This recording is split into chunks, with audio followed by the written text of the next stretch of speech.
반갑습니다. 오늘 사도 바울이 나오죠. 참 하나님의 위대한 종 사도 바울입니다. 자, 오늘 본문의 그 사도 바울로 들어가기 전에 선교사 이야기를 좀 이렇게 나누도록 하겠습니다. 그 애기라는 스웨덴 선교사인데 아주 참 그 평탄치 않은 삶을 살았어요. 자, 1921년도에 스웨덴 그 스톡홀름에서 이 젊은 두 부부가 아프리카 선교에 대한 그 하나님의 부름을 받았습니다. 이 이제 두 부부, 그러니까 네 명이죠. 이들이 이제 전 세계 선교사들을 파송하는 그 필라델피아 오순절 교회 회원들이었습니다. 자, 이제 선교 집회에서 그 특별히 아프리카 콩고에 대한 그런 부담감을 받았습니다. 이제 그들의 이름이 데이빗과 스베아 플러드 부부, 그리고 조엘과 베르다 에릭슨 부부입니다. 그 중에서 이제 그 데이빗의 아내 스베아 플러드는 키가 142cm입니다. 서양 여성치고는 굉장히 작죠. 근데 스웨덴에서 아주 유명한 가수였습니다. 이 두 부부가 이제 복음 전하는 삶을 살기 위해서 모든 것을 다 내려놓았습니다. 이들이 이제 그 아프리카의 콩고에 갔는데 그 당시 이제 벨기에 여정이었죠. 콩고에 도착해서 지역 선교 기지에 보고를 했습니다. 그리고 나서 이제 정글 라이프, 우리 필리핀에 있을 때 봤죠? 정글 라이프를 휘둘러 가면서 벌레가 만연한 그 콩고 지역에 정글을 막 헤쳐 나갔습니다. 근데 이 데이빗과 스베아 부부는 2살짜리 아들내미가 있었어요. 그 아들을 등에 업고 정글을 헤쳐서 이동을 했습니다. 길을 가는 동안에 거기에 이제 풍토병, 말라리아에 걸리기도 하고, 그렇지만 이제 주님을 향해서 순교를 각오하고 아주 그냥 뜨거운 열정으로 계속 앞으로 나갔습니다. 이들이 나가다 보니까 마을에 하나 도착을 했어요. 그런데 마을 사람들이 그들을 거부합니다.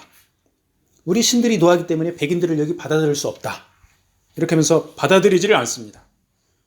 어떻게 합니까? 다른 동네로 가야 되죠. 두 번째 마을에 도착을 했습니다. 그런데 거기서도 동일하게 거절을 당했습니다.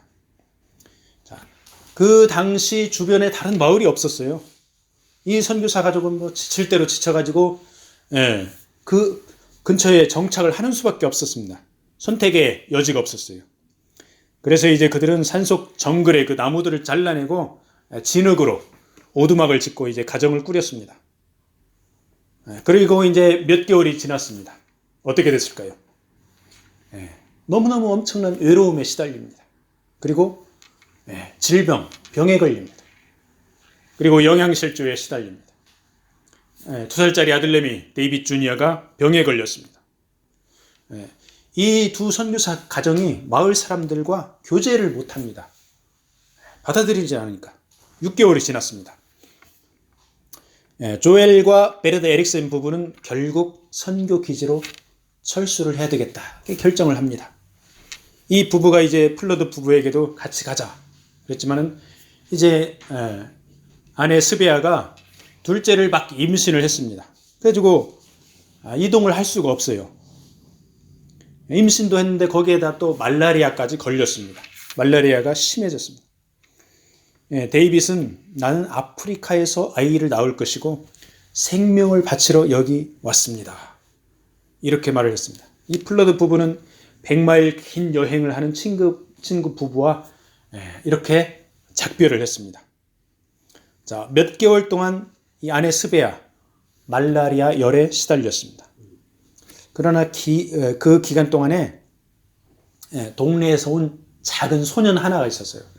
딱 이 한 명 소년을 양육을 했습니다. 이 소년은 마을에서 이 부부를 구경하려고 호기심으로 왔었습니다. 그래서 이 소년 하나가 플러드 부부의 아주 유일한 딱 한 명의 회심자였습니다. 스베아가 그를 양육하면서 이 소년이 과일을 가져오기도 하고 막 이렇게 웃으면서 인사도 하고 막 그랬었죠. 자, 그런데 이 아내 스베아가 말라리아가 더욱 심해집니다. 그래가지고 누워 있어야만 하는 그런 지경이 되었습니다. 이제 아이를 출산할 시기가 되었습니다. 자, 건강한 여자아이를 출산하였고 스베아는 아이를 낳고 몇 주 만에 그냥 죽어버렸습니다. 죽으면서 남편 데이빗에게 딸의 이름을 아이나라고 해주세요. 이렇게 말하고 죽었습니다. 이 데이빗 플러드는 아내의 죽음에 엄청난 충격을 받았습니다. 있는 힘을 다해서 나무를 잘라가지고 나무로 관을 만들어서 산 언덕에 원시적인 무덤에 사랑하는 아내를 묻었습니다. 데이빗은 아내의 무덤 옆에서 그의 곁에 있는 어린 아들을 바라봤습니다. 그리고 오두막집에서 들려오는 아기, 딸아이의 울음소리를 들었습니다. 갑작스런 고통이 데이빗의 마음에 가득 찼습니다. 그리고 분노가 차올라서 참기가 힘들었습니다. 그래서 하나님 앞에 데이빗이 하소연을 했습니다. 하나님, 왜 이렇게 하셨어요? 우리는 목숨을 걸고 이 땅에 왔습니다. 제 아내는 아름답고 유능한데 27세의 나이에 죽어 이곳에 누워 있습니다. 이제 2살배기 아들과 1살배기 딸을 내가 돌볼 수가 없습니다. 이 정글에서 1년 남짓 우리가 한 것은 의사소통도 잘 안 되는 마을의 어린 소년 하나를 만난 것입니다. 하나님께서 우리를 버리고 우리는 생을 허비했습니다. 그리고 이제 데이빗 블러드는 지역의 부족을 가이드로 고용을 해가지고 자녀들을 데리고 선교 기지로 철수했습니다. 그리고 에릭슨 부부를 만나서 아주 퉁명스럽게 나는 떠날 것입니다. 혼자서 이 아이들을 돌볼 수가 없습니다. 아들은 스웨덴에 데리고 갈 것입니다마는 딸아이는 여기에 당신들에게 두고 가겠습니다. 그리고 나서 이 데이빗은 에릭슨 부부에게 딸 아이나를 맡기고 스웨덴으로 갔습니다. 스톡홀름으로 오는 동안에 데이빗 플러드는 배의 갑판에서 하나님을 원망했습니다. 주변의 모든 사람들에게 아프리카로 순교하러 간다고 어떠한 대가를 치르더라도 사람들을 그리스도에게로 인도하겠다고 이야기를 했었습니다. 그런데 이제 패배자로 상처받은 사람으로 되돌아가고 있는 것입니다. 그는 신실했지만 하나님께서 전혀 갚아주지 않았다고 생각했습니다. 스톡홀름에 도착해서 이제 데이빗은 돈을 벌기로 결정을 했습니다. 주변 사람들에게 내 앞에서 하나님 얘기하지 말아라. 나는 하나님에게 화가 난다. 그렇게 경고를 했습니다. 그렇지만 주변 사람들은 데이빗에게 하나님 이야기를 했습니다. 데이빗은 분노로 목에 핏줄이 튀어올랐습니다. 그리고 나서 데이빗은 아주 심하게 술을 마시기 시작했습니다. 데이빗이 아프리카를 떠난 지 얼마 후 친구 에릭슨 부부가 갑자기 죽었습니다. 아마도 마을 추장에게 독살당한 것으로 보입니다. 자, 그래서 이 어린 딸 아이나 어떤 친절한 그 미국인 부부 아서와 안나 베르그에게로 넘겨졌습니다. 이 베르그 부부는 아이나를 콩고 북부의 마시시 마을로 데려가서 이름을 애기라고 바꿔서 불렀습니다. 이 애기는 아프리카의 그 스와힐리어 언어를 배웠고 콩고 아이들과 함께 같이 놀았습니다. 자, 혼자 있는 많은 시간 동안 애기는 상상하는 그런 놀이를 배웠습니다. 자, 4명의 형제와 1명의 자매가 있는 것을 상상을 했습니다. 그리고 그들에게 이름도 지어주었습니다. 상상 속에서 테이블을 준비하면서 형제들과 함께 대화를 했고 그녀의 자매는 그녀를 계속해서 찾았습니다. 자, 이 베르그 부부가 미국으로 휴가를 가면서 아기를 미국의 미네아폴리스로 데리고 갔습니다. 그래서 아기는 거기에서 이제 성장을 했습니다. 그리고 두이 허스트라는 남자와 결혼을 했습니다. 이 남자는 나중에 미네아폴리스 하나님의 성회 그 노스웨스트 바이블 컬리지의 총장이 되었습니다. 이제 아기가 성인이 되었습니다. 그리고 아버지를 한번 찾아보자. 엄마가 죽은 거는 아니까 아버지를 찾아보자. 해가지고 아버지를 만나려고 그렇게 노력을 했지만 아버지를 찾지를 못했습니다. 아기 아버지는 하나님을 잘 알지 못하는 그 스베아의 여동생과 재혼을 했는데 그 아기는 이 사실을 몰랐었습니다. 그리고 이제 이 아버지는 아기 이외에 5명의 자녀가 있었습니다. 아들 넷과 딸 하나. 아기가 상상했던 그대로였습니다. 자, 데이빗 플러드는 어떻게 됐을까요? 심각한 알코올 중독자가 되었습니다. 시력이 많이 약해져서 앞도 제대로 못 봤습니다. 40여 년 동안 아기는 아버지를 찾으려고 엄청나게 노력을 했습니다. 편지를 보냈지만 답장이 없었습니다. 결국 바이블 컬리지에서 이 아기 부부에게 스웨덴 왕복 티켓을 끊어주었고 이것이 아버지를 개인적으로 찾을 수 있는 기회가 되었습니다. 대서양을 건너서 아기 부부는 런던에서 하루를 머물렀습니다. 로얄 알버트 홀 근처를 산책하게 되었는데 거기에서 그 오순절의 성회 그 선교 집회가 열리고 있었습니다. 이 부부가 그 집회 모임에 안으로 한번 들어가 봤어요. 그런데 거기에 어떤 흑인 설교자가 아프리카 콩고에서의 하나님의 위대한 역사를 증거하고 있는 것을 들었습니다. 자, 집회가 끝났습니다. 아기는 뛰는 가슴으로 설교자에게 다가가서 물었습니다. 혹시 데이빗과 스베야 플러드 선교사를 아시나요? 이렇게 물어봤습니다. 그러자 이 흑인 설교자가 예, 스베야 플레드 선교사님이 내가 어릴 적에 주님께로 나를 인도했지요. 선교사님 부부는 여자 아기가 한 명 있었는데 그녀가 어떻게 되었는지 모르겠습니다. 내 아기가 외쳤습니다. 제가 바로 그 여자 아기, 아이나 아기입니다. 이 설교자는 그 말을 듣고 너무너무 기뻐가지고 아기의 손을 꽉 잡고 서로 포옹하면서 기쁨에 겨워서 이렇게 울었습니다. 아기는 이 설교자가 어머니께서 양육한 그 작은 소년이라는 것을 믿기가 힘들었습니다. 이 소년이 이 엄마한테 전도를 받아가지고 성장해서 조국 콩고의 전도자가 된 것입니다. 그의 조국은 11만 명의 기독교인 그리고 32곳의 선교기지, 신학교 몇 군데와 그 다음에 병원 한 군데를 포함하고 있었습니다. 이 흑인 설교자를 만나고 나서 아기 부부는 이제 스웨덴 스톡홀름으로 갔습니다. 자, 그 즈음에 이 아기의 4명의 형제와 1명의 자매가 있다는 것을 아기는 알게 되었습니다. 자, 놀랍게도 3명의 형제들이 호텔로 마중 올라왔습니다. 그래서 아기는 형제들에게 데이빗 오빠는 어디에 있나요? 물어봤습니다. 그들이 호텔 로비 한쪽에 의자를 가리켰는데 거기에 외롭게 한 사람이 앉아 있습니다. 회색 머리에 늙어가는 남자, 오빠 데이빗 주니어가 앉아 있었습니다. 그도 아버지처럼 고통 가운데 자랐고 인생을 거의 술로 망가뜨렸습니다. 아기가 아버지에 관해 물었을 때 형제들은 얼굴을 붉히면서 화를 냈습니다.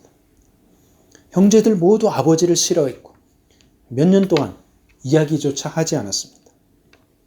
아기는 여동생은 어떻게 됐지요? 하고 물었습니다. 형제들이 전화번호를 하나 건네 주어가지고 이제 전화를 한번 해봤습니다. 여동생이 전화를 받는데 아기라는 것을 이야기를 했는데 전화가 바로 끊어졌습니다. 다시 전화를 했는데 받지도 않습니다. 그런데 잠시 후 뜻밖에도 여동생이 호텔에 도착을 했습니다. 그러면서 아기의 품에 이렇게 안깁니다. 그리고 나서 말을 합니다. 나는 평생에 언니에 관해 꿈을 꾸었어요.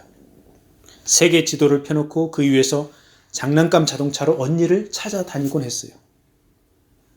이 아기의 여동생 역시 아버지 데이빗 플러드를 경멸했습니다. 그러나 여동생은 아기에게 아버지 찾기를 돕는다고 약속을 했습니다. 그들은 스톡홀름의 한 빈민촌에 갔습니다. 그리고 허름한 건물에 들어갔습니다. 문을 두드리니까 거기에서 한 여인이 안으로 들어오라 이렇게 안내를 했습니다. 방 안에 들어가 보니까 여기저기 술병이 널브러져 있습니다. 그리고 구석의 한 간이 침대에 한때 선교사였던 그녀의 아버지 데이빗 플러드가 거기 누워 있었습니다. 데이빗이 그때 73세였습니다. 당뇨와 중풍으로 고생하고 있었고 양쪽 눈은 백내장에 걸려 있었습니다. 딸 애기가 아버지 옆에 쓰러져 울면서 아버지, 저 어린 딸입니다. 아프리카에 놔두고 온 그 딸입니다. 늙은 아버지가 돌아서서 아기를 쳐다보는데 눈에 눈물이 고였습니다. 나는 결코 너를 내어준 게 아니란다. 단지 너희 둘을 돌보지 못했기 때문에 그런 것이었다. 딸 앞에서 이렇게 변명을 했습니다. 딸 얘기는 괜찮아요, 아버지. 하나님께서 나를 돌보셨습니다. 아버지의 얼굴이 갑자기 어두워졌습니다. 하나님은 너를 돌보지 않았다. 화를 냈습니다. 하나님은 우리 온 가족을 망쳤다. 우리를 아프리카로 인도해서 배신했다. 우리가 있는 거기에서 아무 일도 일어나지 않았다. 우리는 인생을 허비한 것이다. 그러자 애기는 런던에서 만난 그 흑인 설교자에 관해서 이야기를 했습니다. 그 설교자를 통해 그 나라 콩고에 어떻게 복음이 전파되었는지를 이렇게 이야기를 해주고 아버지, 그것은 전부 사실입니다. 모든 사람이 그 어린 소년의 회심을 알고 있습니다. 그리고 그 이야기가 신문에 났습니다. 성령께서 갑자기 데이빗 플러드에게 임했습니다. 데이빗은 깨어졌습니다. 슬픔과 회개의 눈물이 얼굴에 흘러내렸습니다. 하나님께서 데이빗을 회복시켜 주셨습니다. 아기가 아버지를 만난 지 얼마 후에 데이빗 플러드는 죽었습니다. 데이빗은 주님께로 회복되었지만 그가 남긴 것은 가족의 몰락입니다. 아기를 제외하면 5명의 가족들 모두가 불신자이고 심하게 상처받은 자들입니다. 아기는 아버지 선교사 전기 전 내용을 집필했습니다. 아기도 암에 걸려서 암이 심해져 갔지만 전기를 계속 써내려 갖고 이 전기를 다 집필하고 나서 얼마 후에 주님 품으로 갔습니다. 여기까지 이 데이빗 플러드 선교사 이야기를 이렇게 해드렸는데 데이빗 플러드는 어떻습니까? 오늘날의 많은 크리스찬들을 대표한다고 할 수 있습니다. 오늘날의 많은 크리스찬들 실망하고 버려지고 하나님께 대하여 분노로 가득 차 있습니다. 그렇지만은 하나님 나라의 관점에서 보면은 연약하고 부족하고 허물 많은 선교사를 통해서도 하나님은 그분의 나라를 세워가십니다. 그래서 우리가 이제 많은 사람들을 만나는데 혹시 주변에 타락하고 변질된 것 같아 보이는 그러한 목회자들, 그러한 교인들이 보일지라도 우리가 그들을 손가락질 할 수가 없습니다. 그들을 정죄하기보다는 그분들의 그 아픈 이야기, 그들의 이야기를 들어주고 위로해주고 격려를 해줘야 할 줄로 믿습니다. 자, 오늘 말씀으로 들어가겠습니다. 함께 읽은 본문 사도 바울의 제3차 전도 여행 때 이야기입니다. 사도 바울 우리가 잘 아는 대로 감옥에 갇히기도 했고 돌에 맞아 죽을 뻔하기도 했습니다. 살점이 떨어져 나갈 정도로 엄청나게 매를 맞기도 했죠. 그런데 생명을 걸고 복음을 전하다가 이제 아시아 지역에서 예루살렘으로 향하고 있는 그런 장면입니다. 예루살렘으로 가는 길목에 밀레도에서 에베소에 있는 장로들을 청해서 여러분들 좀 오세요 하고 연설을 하는 그 연설의 내용이 본문의 내용 그 일부입니다. 사도행전을 우리가 읽어보면은 바울의 연설, 설교가 꽤 나오죠. 그런데 그 내용의 대상들이 주로 유대인들, 그 다음에 이방인들입니다. 예수님을 모르는 사람들에게 한 연설 내용입니다. 그런데 오늘 본문은 바울이 전도해서 세워진 교회들의 장로들, 즉 지도자들입니다. 그 교회의 지도자들을 불러서 한 내용으로 믿는 사람들을 대상으로 한 그 사도행전의 유일한 그런 내용입니다. 그러니까 오늘날로 보면은 교회 목회자들, 지도자들에게 하는 사도 바울의 메시지죠.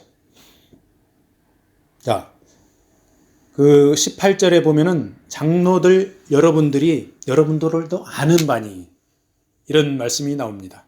자, 아시아에 들어온 첫날부터 지금까지 내가 항상 여러분 가운데서 어떻게 행하였는지를 여러분도 아는 바니. 자, 바울이 선교를 하면서 자신의 사역을 투명하게 하면서 제자를 양육하고 훈련해서 교회를 세우고 지도자로 세웠습니다.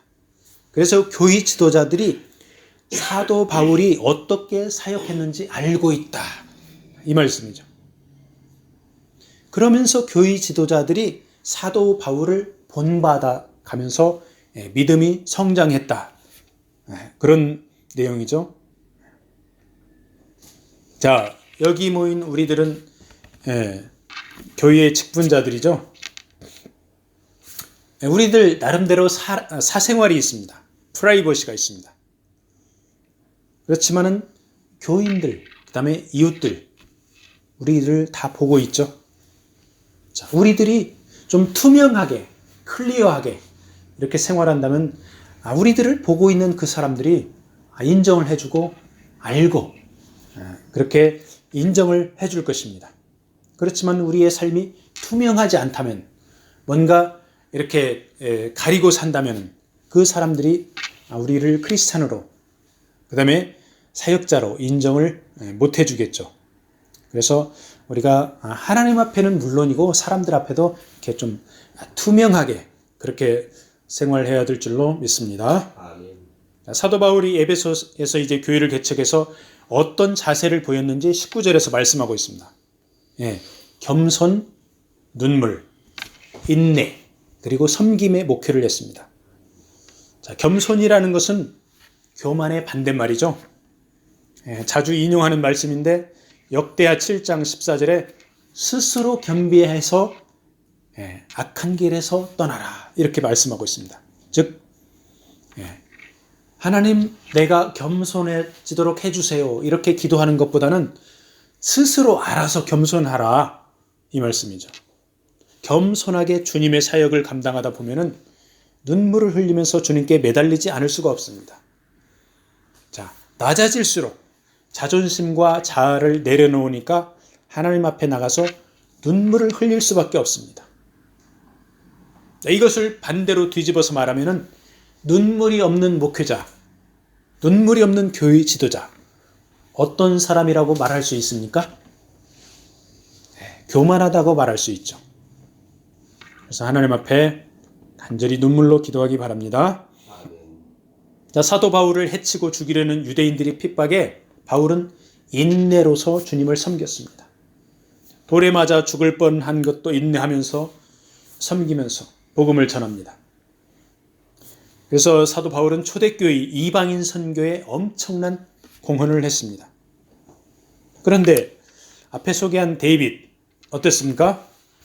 인내하지 못하고 중도에 포기를 했죠.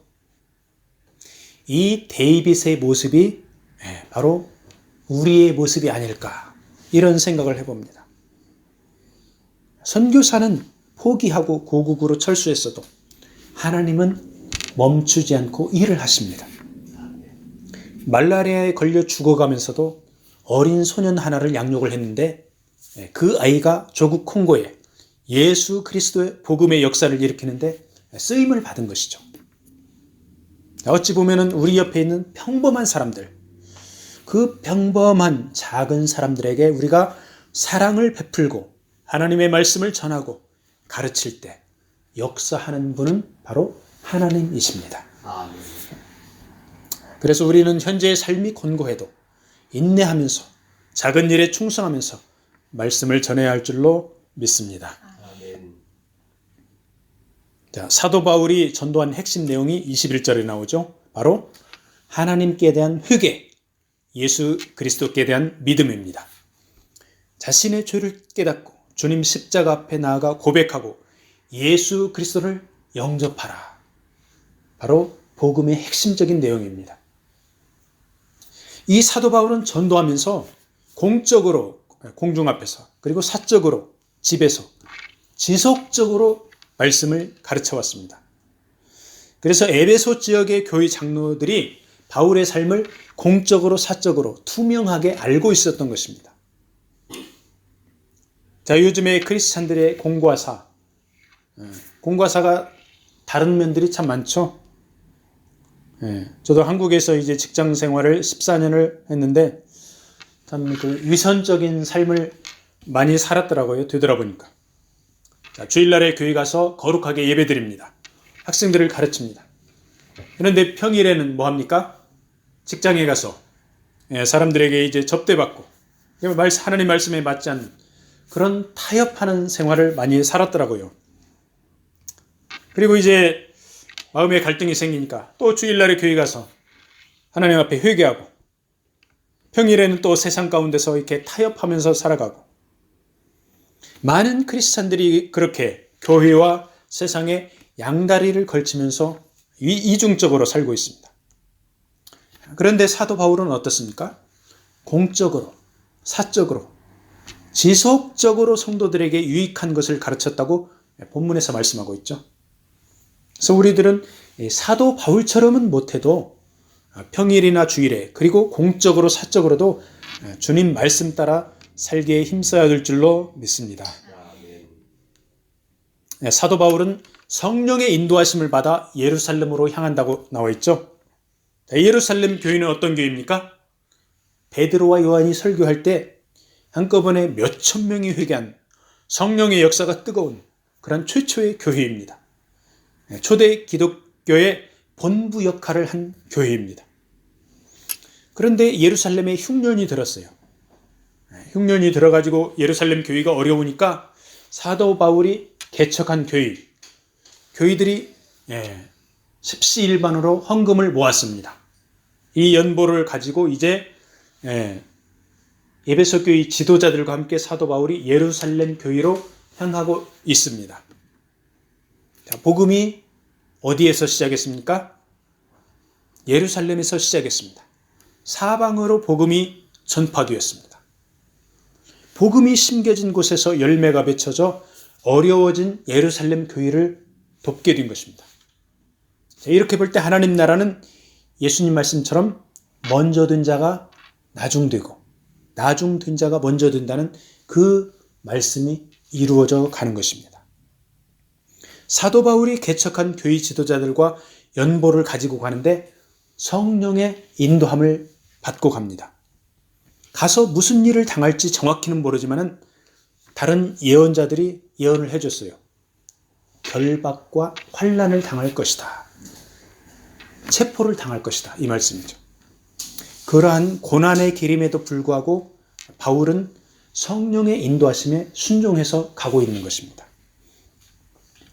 그래서 크리스찬의 길, 특별히 영적 지도자의 길은 믿음과 순종으로 주님께 반응하는 것입니다.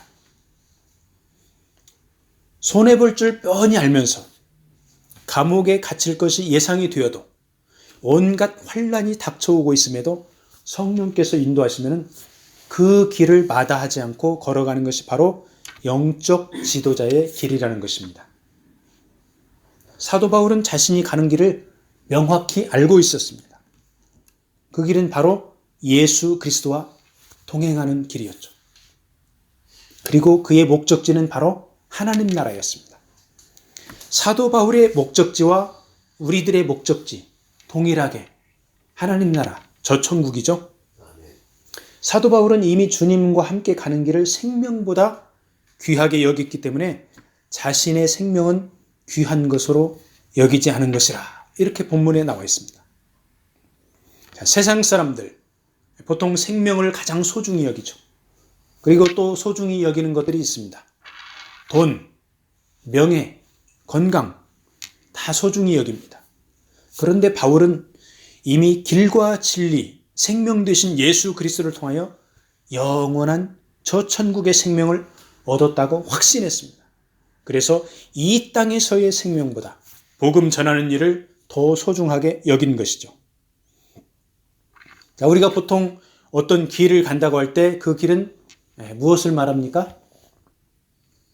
가치관을 말하죠. 자신이 최고로 여기는 가치관을 따라서 각자의 길을 가는 것이죠. 사도 바울이 주님과 함께 가는 길을 갔는데 우리는 어떤 길을 가고 있습니까? 주님이 원하시는 길을 간다고 생각하면서 가는데 여전히 나의 길, 마이 웨이를 향하고 있다면 성령께서 탄식하십니다. 우리가 먼저 주님의 길, 생명의 길을 갈 때 안 믿는 불신자들의 영혼을 우리가 불쌍히 여길 수가 있습니다. 그리고 그들을 생명길로 인도하는 줄로 믿습니다. 말씀을 마무리하겠습니다. 사도 바울은 생명을 걸고 복음을 전했습니다. 역사 가운데 수많은 사람들이 그리스도의 생명을 이 사도 바울을 통해서 얻었습니다. 우리도 이 사도 바울을 통해서, 사도 바울이 쓴 성경을 통해서, 그 다음에 복음을 전한 전도자들을 통해서 예수 그리스도의 생명을 얻었죠. 자신의 생명을 아끼지 않았기 때문에 다른 사람들의 생명을 구할 수 있었던 것이죠. 로마 서쪽의 성문 밖 5km 떨어진 곳에 사도 바울 순교 교회가 있습니다. 그 당시에 많은 크리스찬들이 고문을 받아서 죽었는데 이 사도 바울은 로마 시민권자라 고문받아서 죽지 않고 참수형으로 죽었습니다. 목이 잘려서 죽은 것이죠. 인간적으로 보면 너무 비극적입니다. 그렇지만 하나님 나라 관점에서 보면은 많은 사람들을 주님께로 인도해서 천국에서 하나님의 큰 상을 받은 줄로 믿습니다. 서두에 말씀드린 그 데이빗과 스베야 선교사, 우리가 보면은 열매가 없는 것 같죠, 그 당시에는. 그리고 이 부부 중에서 4명 중에서 3명이 젊은 나이에 죽었죠. 데이빗은 알코올 중독자가 되었죠. 그런데 하나님은 그 가운데서도 일을 하셔서 콩고에 복음의 역사가 일어나도록 하셨죠. 그리고 이제 늙은 데이빗을 회복시켜 주셨습니다. 우리가 이 토론토에 살고 있는데 어떻습니까? 일반 교인들뿐만 아니라 주의 종들, 사명감을 잃어버리고 그렇게 방황하며 살아가는 그런 사람들 꽤 많이 만났죠. 자, 그런데 우리가 그들을 왜 그렇게 타협하며 살아갑니까? 우리가 손가락질하고 정죄할 수가 있습니다. 그렇지만은 그렇게 하는 것보다 그들의 아픈 상처를 이해를 해주고 그들의 이야기를 들어주고 그들을 권면하고 위로해주는 그런 자세가 더 필요하다, 이런 생각이 듭니다. 하나님 나라의 관점에서 우리의 이웃들을 한 사람씩 한 사람씩 바라보면은 모두가 하나님의 사랑을 받은 사람들입니다. 그리고 하나님께서는 그분들을 통해서 하나님께서 일을 해 나갔습니다. 생명을 아끼지 않고 복음을 전한 바울처럼 우리도 직접적으로 그리고 간접적으로 예수 그리스도의 생명 전하기를 축복합니다. 아멘. 아멘.